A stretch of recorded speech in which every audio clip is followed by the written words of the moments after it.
Welcome back to the Blokes podcast. My name is Ryan Hassan. I'm joined by Nico again. Nico, how are you, mate? Much better than you. Much better than me. Yeah, I'm battling. I'm going to be straight up front. I've got a massive headache. I had a tough night. I've got Crohn's disease, which has been good. It's not a headache issue, but it's a digestive issue. And so my Buddhist assassin just walked past the window. So I had a client say, listen to that podcast, and he pissed himself when you were talking about your frog stuff. yeah. For those who haven't, go back to 2 episodes ago when I'm in Thailand and my Buddhist assassin started murdering toads that were making noise outside my window. So you could have a good night's sleep. Yeah. The other day, because now those particular toads that make that fucking horrible noise, they're mostly gone, pretty much. But there's other ones. They're slightly annoying, but they're just mainly froggy kind of noises. But yeah, Tommy likes to look out the window. So you open the window, he looks out, while we're holding him at the pond, and Melissa was holding him, and then the lady here, started talking, just, oh, hi, and she's like, oh, you're looking at the frogs, and I'm like, Mel, don't wink or anything, because they'll come over and start murdering them. So I had a bad night with my Crohn's disease last night, digestive stuff going on, and now I've just woken up with a terrible headache. So Nick's going to carry me today. And, I could have postponed, but I'm like, I think Nick's healing vibes. By the end, I reckon I'm going to be 100%. I've got the shoulders to carry us. I've got the whole world in my hand. That always reminds me of Con Air. Remember that really creepy character in Con Air singing that song? I don't. I'm gonna have to revisit it. Con Air is like it's the cheesiest film, but it's so cheesy it's funny. Yeah. What am I gonna watch a movie tonight? I want to go old school. What are we? Top Gun or something? Old school. So like action. No, it's for the family sort of thing. I'm going to a girlfriend's house, so Right. And so there'll be her, but also family. Different ages, yeah. Yeah, right. Why do you want to go old school? You're just feeling it? Just for fun. This is for fun. Weekend at Bernie's? Yeah, well that's on the classic list. I think you've hit the nail on the head. I don't think you're that sick. There you go. I can't claim to be sick anymore. You know what? This is going to be your best podcast because it's like Beware the Injured Player. Yeah.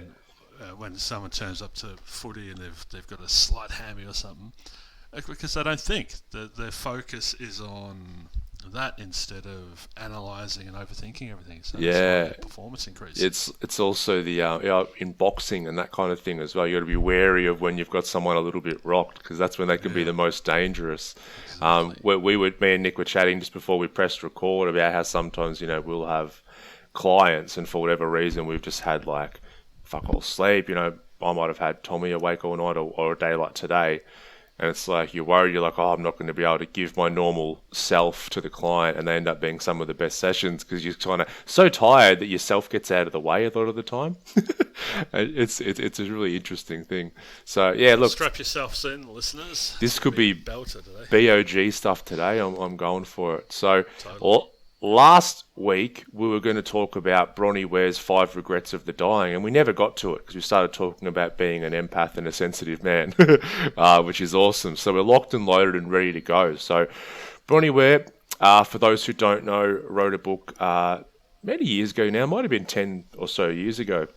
She was a palliative care nurse, so watched thousands and thousands and thousands of people die, which is really interesting. And Nick, you've said this before, your mum is a palliative care nurse. She is, yes. And she's also written a book on watching many people die as well. So interesting. We might get some discussion around that as well, because it is such an interesting thing. Like we're very sheltered as human beings, I think, around death and that kind of thing. I remember someone I knew quite well a while ago, when they were younger, their parents never even took them to funerals and that, because they didn't want to expose them even to that part of death. And and so no surprises, as they got older, they were very, very sensitive to anything that wasn't going well. But we live in a society. That's similar to parents who the hover parents, the helicopter parents that stop their kids from getting dirty and muddy and everything. They grow up with, they get sick a lot older as adults, Yeah, don't they? yeah, So yeah. No, they do. Yeah, if you protect them, if you don't condition at an early age, it has a negative effect later on. And I yeah. had to jump in with it because I knew I was going to forget it. So sorry. Yeah. It's yeah. We have the same thing now with Tommy. It's like so interesting because what I've been trying to watch is we got all this information and we deal with a lot of kids with their childhood stuff, and obviously I'm all the health and everything, and you have all these ideas of this is how we want to raise him, and it's a very conceptual idea in your mind, and then he comes along, and then you understand like why parents do things the other way, because it's just in the moment things get very hard. In the moment you want to protect. In the moment you want to do this or do that. So it's very, I'm just sort of watching the internal battle within myself. It's like stick to what you said you were going to do, what is going to be best for him in the future, even if that's a little bit harder in the moment. So it's just it's very very interesting. Theory, but practice is so much more difficult. You can have the best ideas in the world, yeah, but a lot of the time it's not realistic. Yeah. I remember when I was a tradie, and when I was an apprentice, like years ago now, and air conditioning mechanic, and you'd obviously start off, "G'day, Polly. Polly's just come into the shot. She got something to say." Pretty sure she does. What is that? And obviously at start you're an apprentice and you're working with a qualified mechanic, so you're going with them every day and doing the jobs. Then you start trade school and you're learning all this theory. And you go through all this stuff, and then they got to a point where it's only like second year, I think, and I started going out and doing jobs on my own. That first 2 weeks of doing jobs on my own learnt more than the previous 2 years combined, because all of a sudden the theory became practice, but also when it's yourself, it's on you. It's like I remember working with someone else, and in the back of your mind, you're like, "Oh, if this is a fuck up, it's going to be their fault and not mine. I'm just the apprentice." So it's like it's not until you're really in the trenches that you start to learn a lot about yourself and your craft. Yeah, well, it's character revealing, and you got to dig a lot deeper, and it is on you.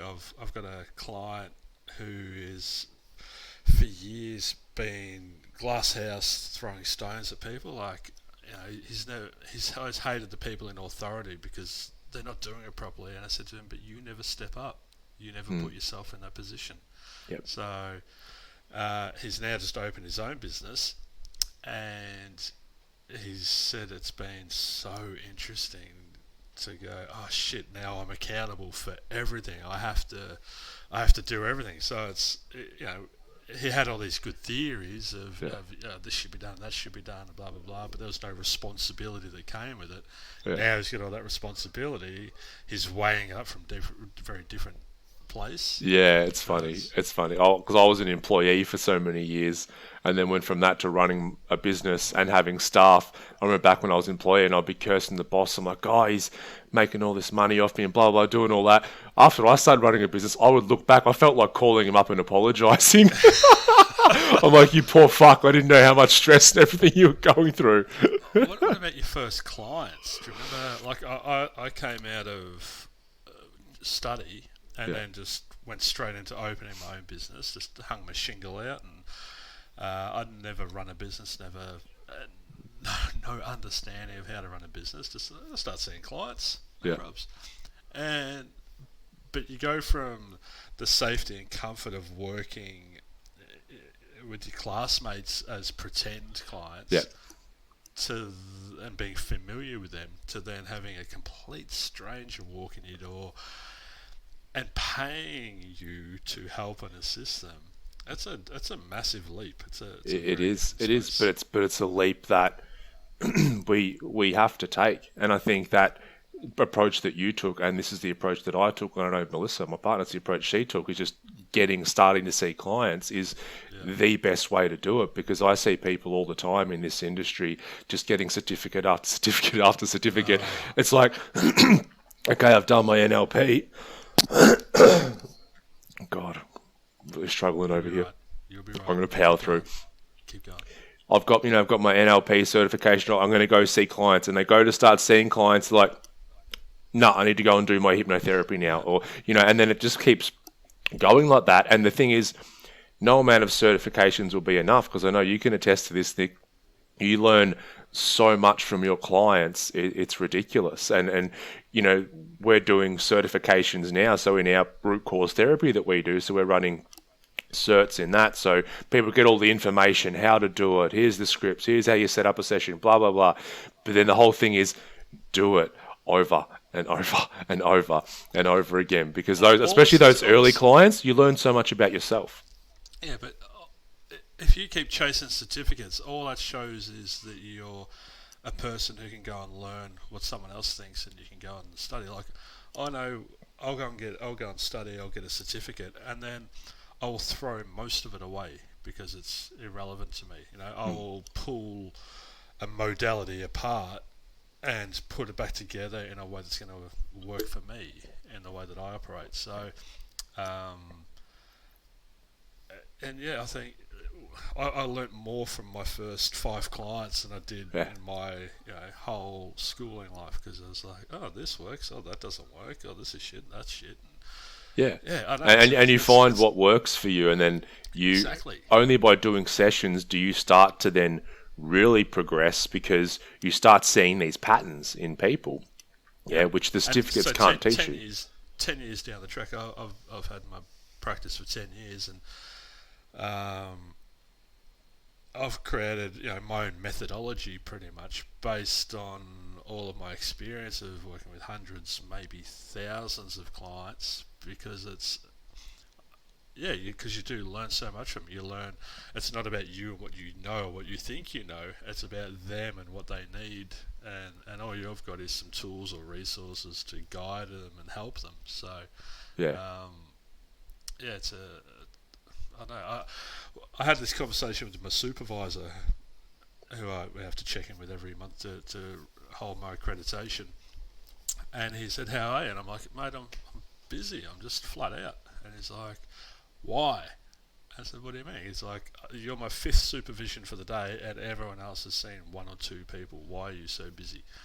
And we had a good chat about it. We figured out that most of those other people are the certificate chasers. They're doing courses in how to make $100,000 a year and how to do this and how to run your business. They're trying to be better business people, where I've always had a different philosophy, where if I invest in myself, I am my business, really. So I'm going to outsource all the other shit, all the accounting and bookwork and all that stuff. Get rid of that. I don't want to make $100,000 a year and be focused on that. I want to be focused on being the best person I can be, and any training or study I do improves me, which improves my business, because my business is an extension of me. Oh, 100%. So they're all chasing the money. I'm all trying to better myself. And I think that was the biggest difference between them and me. Yeah, that's a classic. Remember, Jim Rohn used to say that: work on yourself more than your business, and the business will take care of itself. Yeah, it's so true. I haven't heard that, but fuck yes, that's spot on. I think that a lot of the certificate chasing, this is where lived experience practitioners have a little bit of a advantage, I think, if they think in this way, because the certificate chasers, that whole thing's imposter syndrome. It's like, I've got my certificate now, I actually receive money and help people, and then that voice in the back of the head says, who am I to help someone? You don't deserve this. You still got issues. Why would you help someone? Then it's like, shit, I better go get another certificate. The thing is, everyone has imposter syndrome to some degree, no matter what they do. Because we've never been... All it is our comfort zone. We're just finding the edge of our comfort zone, and the anxiety pops up and creates all these mental barriers as to why we can't do it, because it's trying to protect us and save us from embarrassment, of failing, of not being good enough, of not being perfect. I had imposter syndrome for about 5 minutes, I reckon. And then, because I thought, I had this bookshelf, and I'm like, I've got to fill this bookshelf with all the books, and every client that comes in here has to know that I've read all these books, and blah, blah, blah. But I had this thought, I'm like, that's going to take me decades to do. And if I wait until then I'm not going to see anybody. Yeah, and then you probably So, get to that point and go, no, I needed more books. That wasn't enough books. I scratched that completely, and I just went, fuck it, we're open for business. And my first client, I had to help stop smoking with hypnotherapy, Yeah. and it was successful. But I was terrible thinking back. I'm looking at that and I'm going, oh no. I'm going to have to go and listen to the Shame podcast because it was. But he was also brilliant because he was raw and he had some belief and he tried and he kept going. So That's I think we've spoken about that. They've done all these studies about what makes people successful, and it's not how much you know, it's how persistent you are. No, that makes sense. I mean, you just have to start, because if you're not looking back on yourself when you started and being embarrassed, then you haven't grown since then, have you? No, you need to experience all of those. Oh God, that was terrible moments, because there's where your growth lies. There's where you're going to become so much better. Yeah, and then it's by getting the result with those clients where you're like, oh fuck, that imposter syndrome then starts to go away, because someone starts going, hey, I've stopped smoking now and I've been smoking for this long and this is how much money I saved, thank you so much. Then you're like, oh, I can do this. And I think that's with any profession. So yeah, I don't know how we got onto that. Links into what we're talking about, because it's there was one of, let's bring it up. Where was it? Messenger. The 5 top regrets of dying. Let's just start at number 1. Okay. So I wish I had had the courage to live a life true to myself, not the life others expected of me. Isn't it number 1? This was the most common regret of all. When people realize that their life is almost over and look back clearly on it, it's easy to see how many dreams have gone unfulfilled. It's really sad, isn't it? Yeah. Yep. Most people had not honoured even a half of their dreams and had to die knowing it was due to choices they had made or not made. Yep. All right, here's a question for you. Yep. If you were to kick the bucket right now, I feel like I'm close. That's what I'm saying. Would you? Are you content? Do you feel, looking on the life that you've had so far, are you happy? Like you've taken a leap of faith. You're living in Thailand. You've started your own business. You've overcome heaps of shit. Could you die happy right now? Take away, not seeing your family and everything. Yeah. It's a very good question. I have really mixed thoughts about that. I'm content with what I've achieved in my life. I'm not afraid to die. I don't have this sort of fear of death. I'm just sort of, if I did kick the bucket now, I'm like, okay, cool, that's fine. Well, there's not a lot you can do about it, is there? No, it's the one certainty that we have in life. And this is why it's so funny that we're so shielded from death. Like we just, I don't think I've ever seen a dead body myself, which is, that's really quite shielded from death, which is this thing that's so ever present. The one certainty that we have, and we are quite shielded from it. And this is why we get all these hang-ups around it, because we're like, and people are like, I want to live forever. I want to, aging is only, I hear all these longevity people talk about living to 200. I'm like, fuck that. I think 80's probably maximum for me. But when I get there, I'll probably be like, I want a bit longer. But have you seen? Well, you're only going to say that if you're not content with the life that you've lived. I think if you've lived a shallow, empty life, and you're not appreciative and you're not living in gratitude for what you've had, then you're going to want to extend it. Yeah. Because you're constantly seeking more. You're trying to fill a void. So that seeking, this is the other side to it that comes up for me, is that I feel like there's a lot more love I can give, and I think that in my head right now with my life, I'm not massive on big goals and that kind of thing, but I don't really have any external goals. All of my goals are now internal, And so I have this sort of goal for myself around having this level of, I suppose, peace in my being, knowing that yes, we go up and down all the human emotions and that, but this level of peace, which I'm working towards, and I'm not there yet. So then that's the part of me that would say there is something unfulfilled. But then if you were to say you're going to die in 5 minutes, look back on your life, I'd be like, fuck, I had a fair go, I had a fair crack at it. Go. I talk to clients about, because all my clients come in and they want to be happy, and they come to see me because they're not happy. And I say, what is your definition of happiness? And majority of the time they're talking about external stuff, or being in a happy relationship, or wishing this person was still alive, or whatever it is.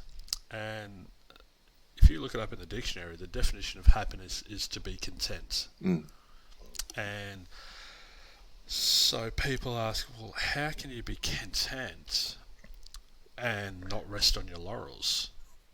Because if you're content, it's just like, whatever, I'm content. I'm content to live in this gutter. I'm content to stay in this shitty job. I'm just content. So you have to marry, I'm doing the best I can every day. Every day I'm doing the very best I can.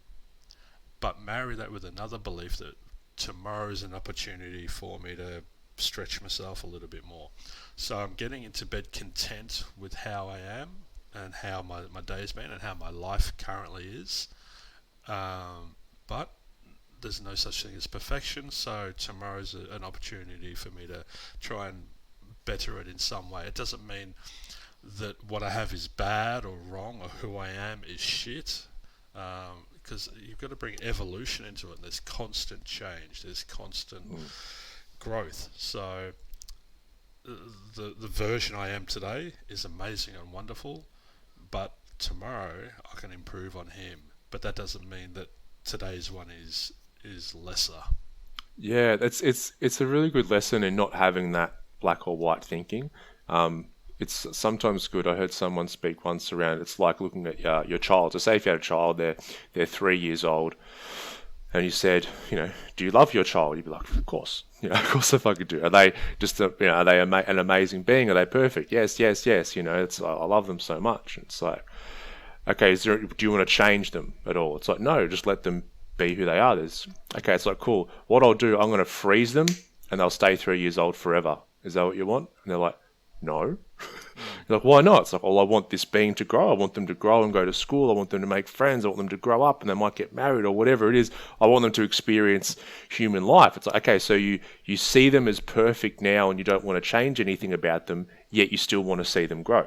So it's like those two things are allowed to coexist. So it's like, if we looked at ourselves more that way and said, I'm perfect, I'm doing the absolute best that I can, there's nothing I want to change about me, but tomorrow, yes, I'm open to evolving, then we can do that. But it's also, I see a lot in like, when you explain to people, maybe in spiritual circles and stuff, about this whole idea of just letting go of expectation, being content and all that. And there's this, I think, false belief that if we just let everything happen and let go of expectation, then we stop interacting with the world, and we just let things happen, to us. Well, but there's a difference between being content and being complacent, I think. And it sounds like what you're talking about is complacency. There's just letting go completely and giving up and just, okay, well, you don't have to put any effort or energy in. Being content takes a lot of work. Oh yeah, big time. That's where everyone, like you said, that's where people are striving. But I'm like, if someone says, oh, well, if I just am content and I'm living in the gutter or that kind of thing, it's like, give me the gutter. Because you want the big house and the car and everything so that you feel content. But if you feel content in the gutter, like, you're fine. That's what you're actually going for, that feeling.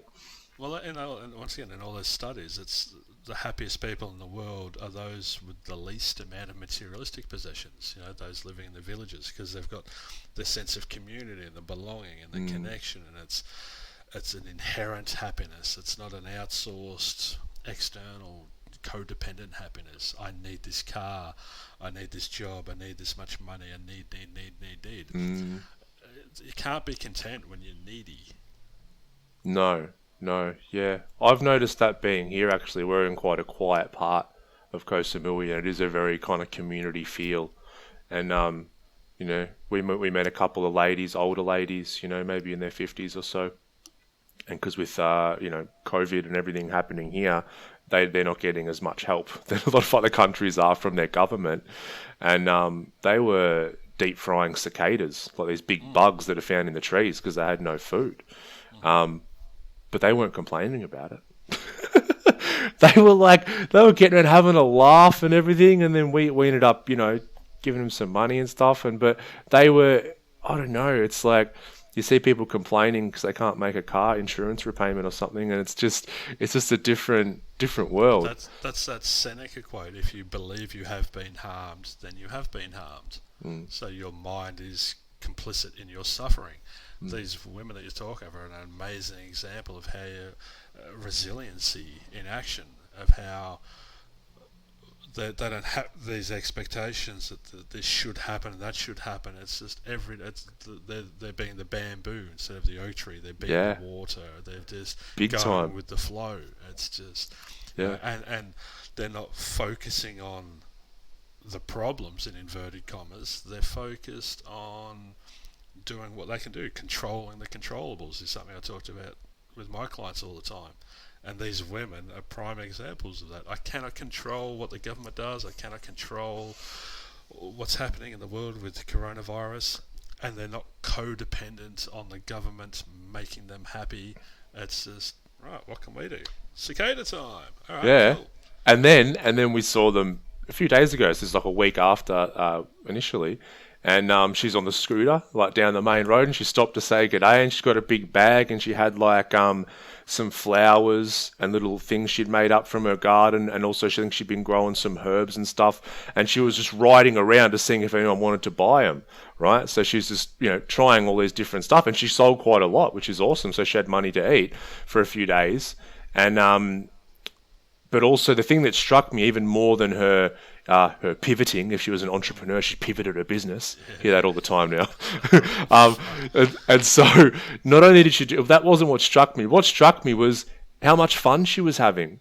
She wasn't like, oh fuck, I've got to ride around and do this because I can't do my normal business of massage and that kind of thing. She was like, yeah, I went around and these people bought some, and she's having an actual good time in a time where most people would be complaining. It was really beautiful. Well, your attitude is everything. Your Mm. attitude towards life and towards not things not going your way. It's your attitude plays such an important role in all of this. I Such a I, role. I went to I got invited to go and have a chat with the National Mental Health Commission CEO last year. So I had one-on-one time with her, and she just wanted to learn about the way I approach mental health and well-being. And I told her I'm pretty different to a lot of people in the way that I'm more proactive, and I'm trying to get people to. I had this conversation with a client this morning. We're not teaching this stuff in school. That we're not. Um, the focus is on intellectual development, not emotional development, Mm. not personal development, and I think that's creating a pretty fucked ripple effect. And so her and we had a lot of alignment, a lot of similarities in our philosophies, and then there was a big town hall meeting that night, and because she was going around the country and she wanted to listen to people in the system and what was working and what's not working. And I took a couple of clients down with me, and we sat at a table, and we left and we had a discussion in the car park. And I'm like, what did you guys think of that? And they all said, we can't believe how much everyone's complaining that the government wasn't doing enough. Mm. And the government should come and fix this. The government needs to come and do this for me. And it took me back to when I was at rock bottom, because I was expecting the Veterans Affairs and the government to fix my problems. And so all my clients said hardly anyone in that room was willing to be responsible for their own happiness. And that woman on the scooter, she was an embodiment of someone being responsible for their own happiness. Yeah, yeah. When she had like so many more reasons than most people on the planet to complain, she was literally beaming, like she was like a being of light in that moment on her scooter. Can we just replicate her and just Yeah, spread her around the world? I'm going to bring her back. Yeah. I'm going to bring her back to Australia and do a tour. No, because she'd probably become very unhappy. Yeah, yeah. She'd be like, what is all this? And everyone go and watch this. What was that video I sent you? The Economics of happiness. Economics of happiness. So it's all about globalization versus localization, and how localization is such a better system because everyone's so much happier. But, Yeah, that's true. So let me ask you this, Nick. So we're still on this first point, but I still want to stay on it for a bit. It says, I wish I had the courage to live a life true to myself. What does that mean? We hear this, a lot of people just say this word, I want to be more true to myself. What does that actually mean? How does someone know when they're being true to themselves and not just acting off patterns? I talk to everyone about being genuine and authentic, and that is so important to me. And I know when I've strayed from my path. I know when I'm not being genuine and authentic because I become very reactive. I become very hypersensitive. I become easily emotionally disturbed. I'll start drinking more. I'll start eating more. I'll start, I will stop being well. My well-being diminishes. So I know when I'm on my path and when I'm living a life that's genuine or authentic to me.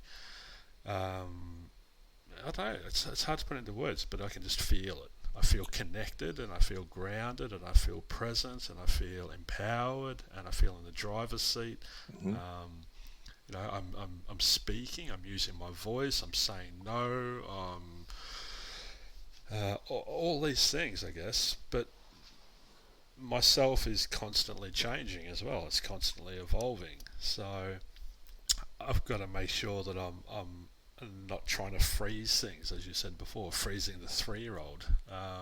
There's a really good book on simple Buddhism, and he talks about our human minds when we create beliefs. Beliefs are just trying to capture and freeze things in time. And I don't know, because I understand that we're in this constant evolution, we're in this constant change. My true life, or living the life of me, is just trying to go down the river of life as much as possible instead of hanging on to it out of fear. It's just every day living more and more in trust. I'm going to trust myself to resign from this job because I know deep down it's not where I'm meant to be. And it's listening to that internal voice going, dude, this isn't us, this isn't where we want to be. It's been a chapter of our life, but it's reached its expiry date, so let's let go.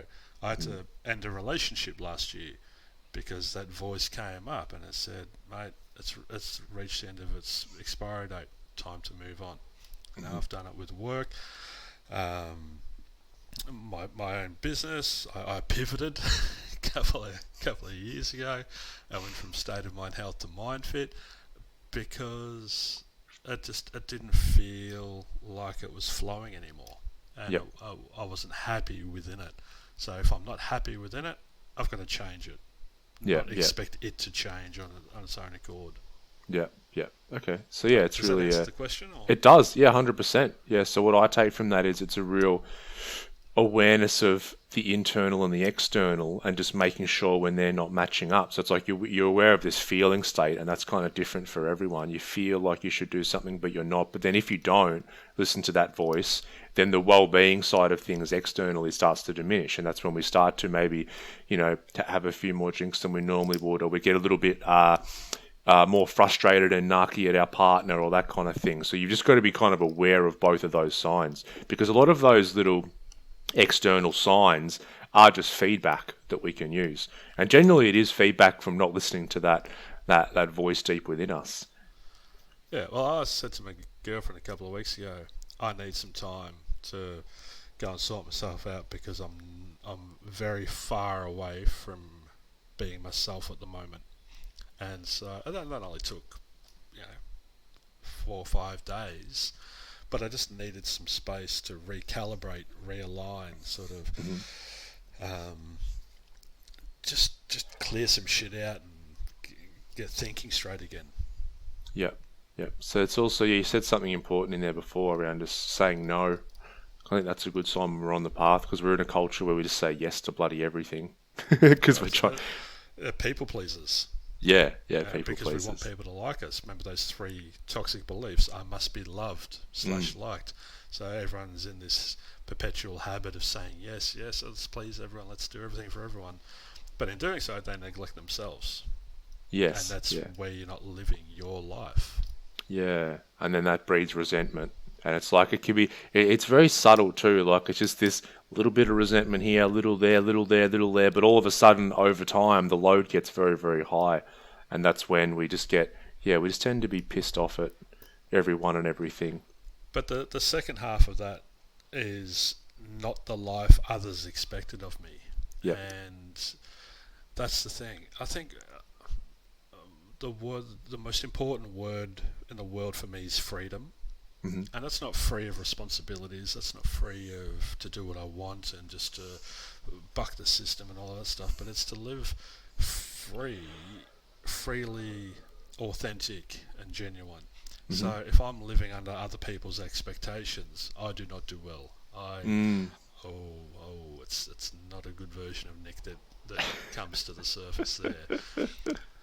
And funnily enough, I was in the army for 4 or 5 years. So, um, but even in that, I felt free. Even though I was in the system, I still felt free because I was choosing to be there, and I was loving the physicality of it and the growth and the challenges and all that sort of stuff. So it was still, I was still genuine and authentic. But I've been in other situations where things have been imposed on me, Mm. and that's why, with this whole lockdown thing, we're in isolation. I didn't feel free, and I realised that was affecting me. So I listened to my internal voice again, and I switched it around into solitude. I'm Mm. choosing to go into solitude. Right. So that was me. Freedom is essentially feeling empowered, and so nothing's changed out there. We're still in lockdown, but I created an internal shift which linked me back into feeling empowered and free and genuine and authentic. Yep. So you linked it back to what your true self actually wants. Yeah, so I'm not living under the life of expectations of the government to not go out. Right. I'm choosing to live in solitude because it's in mine and everyone's best interests. Yeah, yeah. It's interesting. With me that really resonates as well. I think I have similar kind of core values around that kind of stuff. I always, for me, looking back, like the normal shit that society says you should do, like doesn't really fulfill me at all. Oh like no. like the whole, get the really safe, secure job, earning the good money, and then get married, and then get the white picket fence and all that stuff. Like I ticked all those boxes, but I just wasn't happy. It's like, and then you get really caught up because I had one of those beliefs that we spoke about that everyone needs to like me. So that's why most people are really torn because there's a lot of people who know they want to start doing something different that's outside the norm, but they don't do it because then they're like, I'm going to get ridiculed by friends, family, whoever it is, because it's different. And I was definitely caught in that boat. Like that whole, and that stuff does fulfill a lot of people, but for me, it just doesn't. And so that's why now, like, starting a business with no experience and just starting to run an addiction clinic with no history in the industry, moving online and moving overseas, having a baby out of wedlock, all that kind of stuff. Like that stuff actually gets me more fired up than having all this stability, like, which is like other people will look at that life and go, fuck, that's a bit intense. But for me, it's not intense at all. Like the other life is much too intense for me. Mundane. It's Yeah. I've had the white picket fence as well, and it didn't suit me. Um, and I don't know why. It's just once again, it takes all kinds in this world. It does. So, and I think we need to be more respectful of that. And if you're a parent, a father that grows up and imposes your beliefs onto your children and expects them, and it's culturally like Chinese are pretty hard on that. The Japanese, it's expected of you to do this, and then you do that, and then you do this, and this is how it is. Those expectations, there's no room to move there. The parameters that you're operating within are so tight, and that's where the lack of freedom comes into it. Yeah. You feel trapped, and when we feel trapped, what are we going to do? Well, just bad things will happen. Yeah, We want to escape. yeah, we're gonna do that in different ways. We're going to escape reality by going to coping mechanisms, alcohol, drugs, social media, gambling, whatever. We're going to escape the relationship by having an affair, or we're going to try and escape the family by just running away. We're going to lash out. We're going to fuck off because we're hurting. We're going to hurt people around us. Yeah, Damn it's funny you hell. in Japan, because there's that culture of it's your worth when you're a male. Your worth is based Yeah. on how much you can work and provide. And I can't think of the name off the top of my head, but they've actually got a word now because it happens so often where men work themselves to death. Like they literally die at their desk or they die on the way to work. It's like ikori, or I don't know the name, but it's that actual. They've got a term for it in the dictionary because it happens so often. How sad's that? Oh mate, Reflection on our. yeah. Just trying so hard to feel worthy and kill yourself in the process. Makes Yeah, sense. it made me think like that's when I went and told my mum and dad because after I shut them out for a while when I was a drug addict, and then the first time I went back and I told them what had been happening, which was very very tough moment.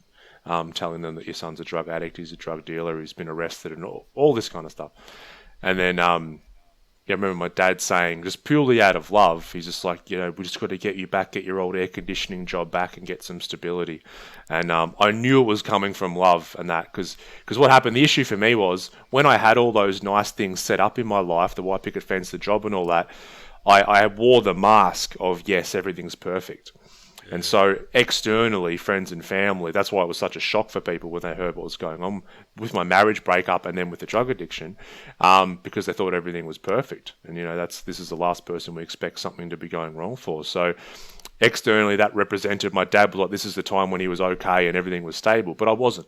I was just completely unfulfilled, which then led to the drug addiction. So I knew the future was going to look very different. Yeah, yeah. But that's you escaping. And the Japanese thing links into the second one. I wish I hadn't worked so hard. That ties in very well, doesn't it? I didn't plan that. So you're on form. Best on green. Hey, look at me go. Yeah. I wish I hadn't worked so hard. Yeah. What a funny one this is. Another important word for me is balance. And that's something I'm always mindful of, consciously and subconsciously, I think. Yep.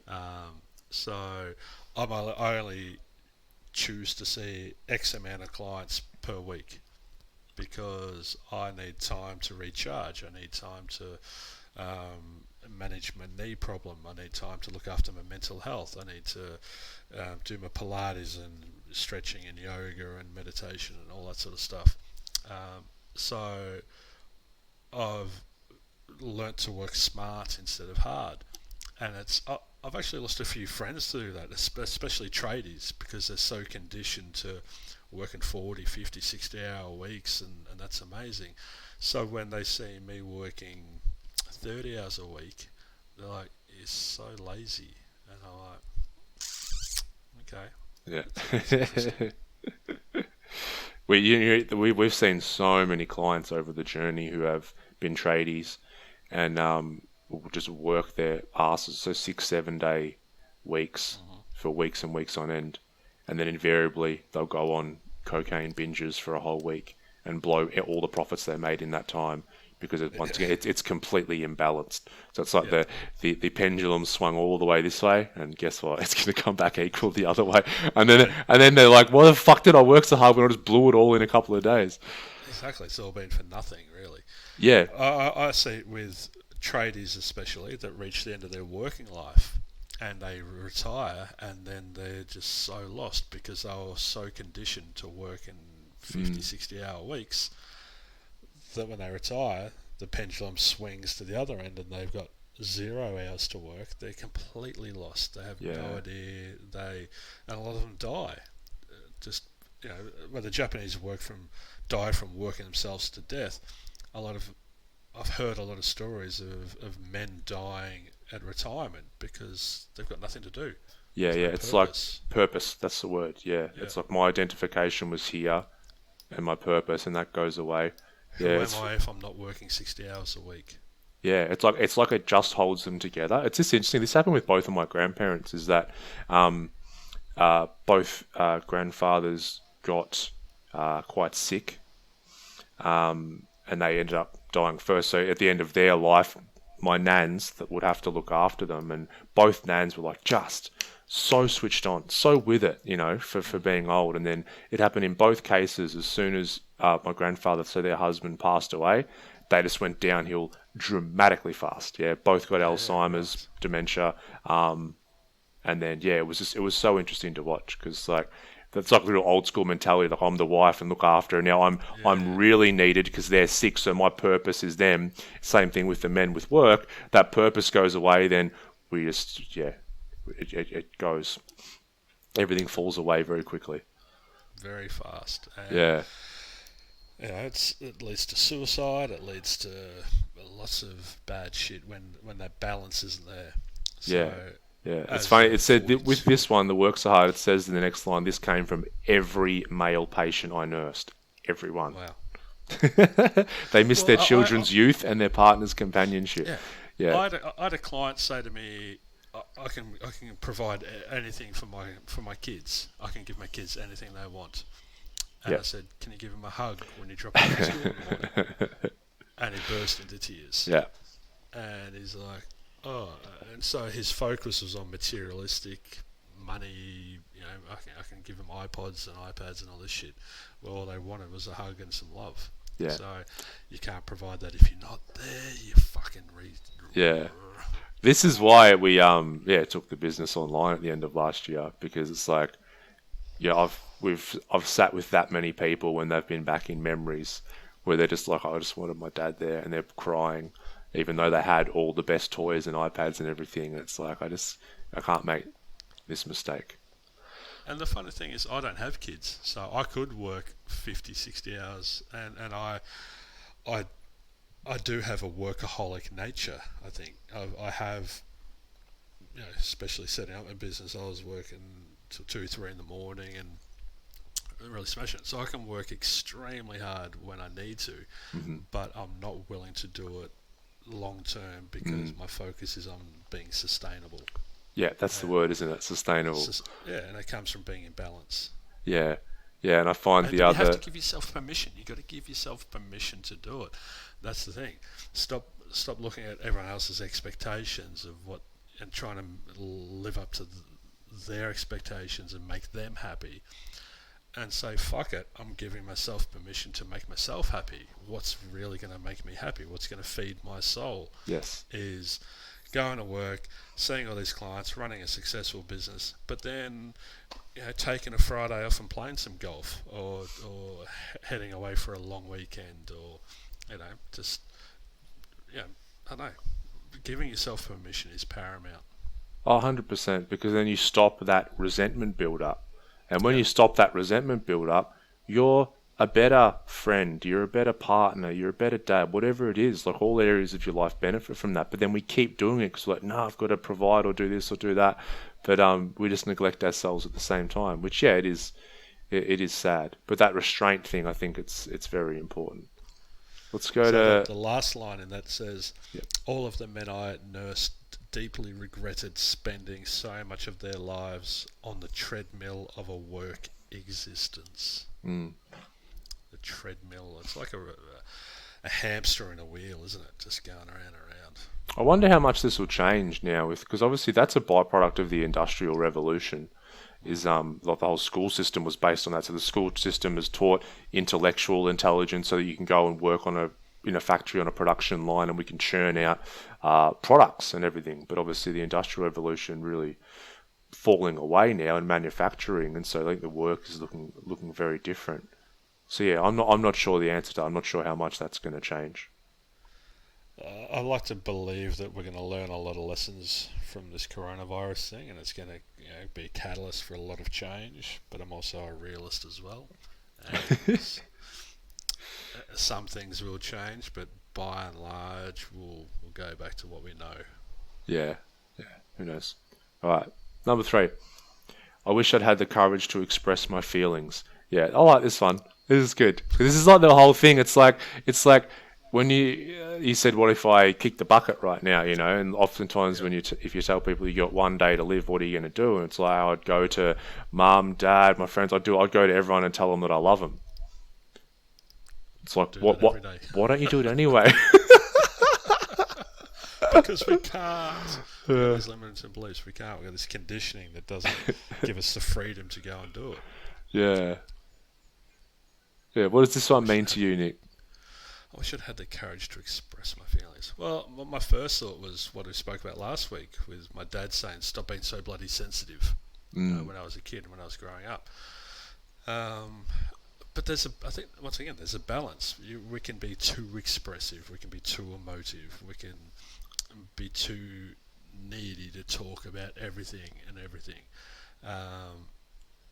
So it's finding that balance of, all right, this is something I need to get out in the open and discuss, or I need to stop living in so much fear of letting people know how I feel about them. So it depends what the feelings are. If the feelings are a byproduct of your existence and the world that you've created and being affected by everything, then we need to go and find a sounding board and talk. People feel so much lighter when they get something off their chest. So they stop feeling suffocated. But we can also become addicted to that too, which is what I think part of the problem is with regular psychology. Just come back next week, and people get conditioned to thinking that they have a problem and having to talk about things to the nth degree. So finding that balance between, all right, when I'm affected by life, I'm going to have an emotional reaction, and sometimes I'll need to get that off my chest, but sometimes not everything needs a reaction as well. And then my genuine and authentic feelings about how I feel about you, I'm not going to live in fear of them, but I'm not going to pour that onto you either, because that can suffocate people as well. True. I love very deeply and very openly, and I've had to temper that because it's a double-edged sword. So, I wish I'd had the courage to express my feelings. I think comes from people who are emotionally retarded in a literal sense. Their capacity to express has been retarded maybe early on in their life. But I think the opposite can be true for some people. I wish I wasn't so expressive. I wish I had it kept a bit to myself. Yeah. Which in both instances, they're not dealing with the emotion, really. Because if someone's expressive and then keeps having to express it, then there's obviously something still to express there. There's not they're venting, but they're not actually dealing with anything. But they're also, we create so many of our feelings by how we process things and the filters that we, the mental filters that experiences pass through. So if those mental filters aren't really healthy and in proportion, if they're only black and white, then we're going to have so many more emotions to deal with. That's true. And it also leads on from the last one, I think. It's that when we don't express our feelings, like, hey, I need to take this time for myself, or hey, I need to do this, or no, I can't do that, then not expressing ourselves in that way is going to cause that resentment and not feeling good. Yeah, we'll go back to that William Glasser's 5 basic human needs.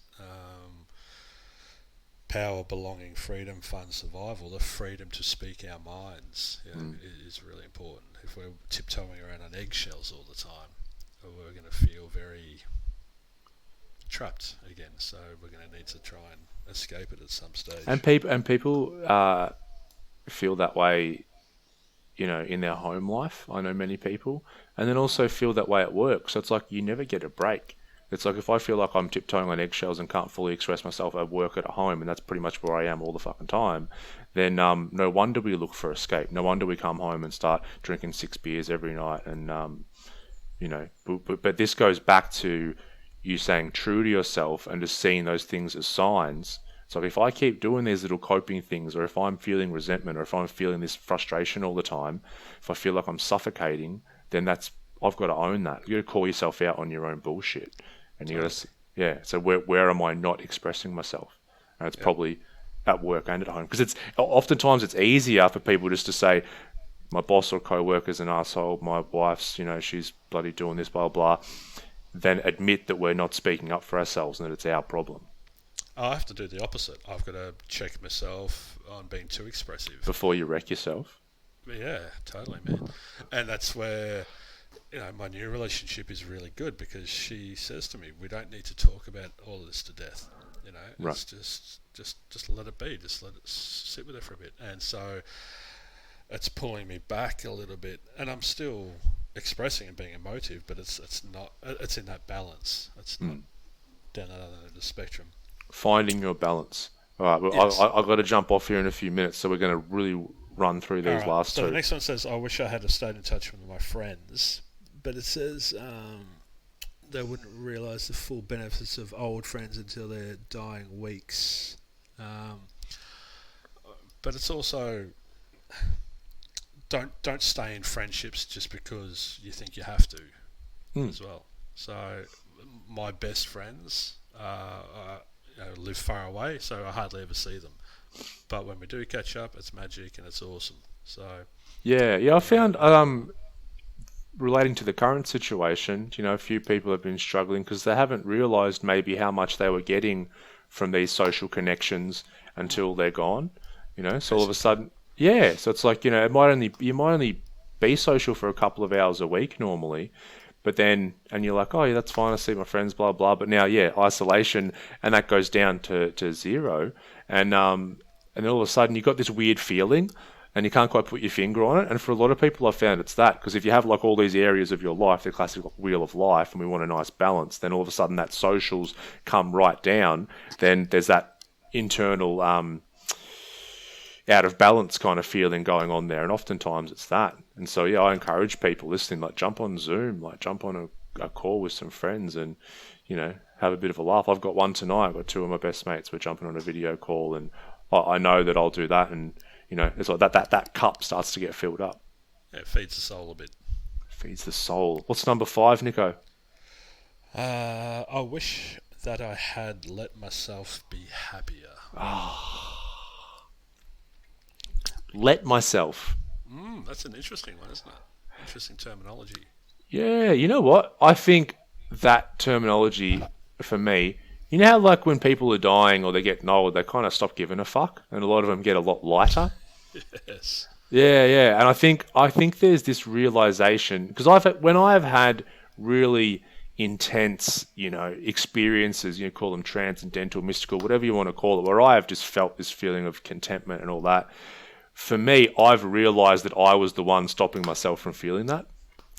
It's kind of this realization that, this has been here all the time.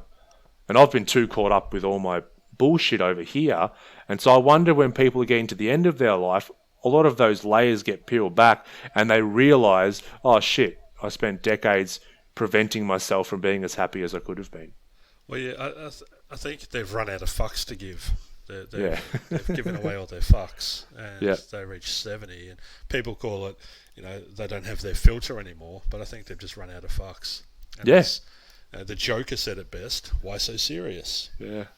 And we do get caught up in being very serious, so being light-hearted and fun, and the source of all pain is attachment. We're attached to what we believe should happen, which creates this seriousness and heaviness and da-da-da-da-da. So freeing ourselves from that can lead to being content. Happier is content. And I've seen both, like with people that are older, not too far away from the end, and I've seen some who just no filter, but really like light, like just they're just amazing to be around. You're laughing all the time. You're having a great time. It's just this, it's a beautiful energy to interact with. And then I see older people who have gone the other way, and they must be still holding on, and they get really bitter. It's like it gets to the end. You got this choice: am I going to keep holding on, or am I just going to let go and let go of those last few fucks that I've got? We've got to wrap up, but I'll tell you about client. 72 years old, and he's been holding on to something for 50 years.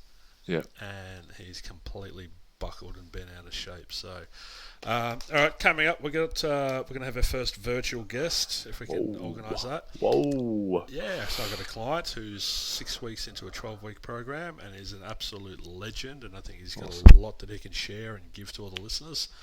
Awesome. So we'll tee that up, and then I want to do a suicide podcast as well. We'll do that. We'll do a suicide podcast. That's a topic I'm very much like talking about as well.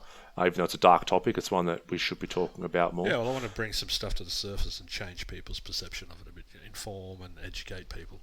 That would be fantastic. And I've got, I can't remember, but I had the last 2 weeks I've had people I've been speaking to, and I'm like, this would be a good person for a guest. So that'll come to me. So more guests, more topics.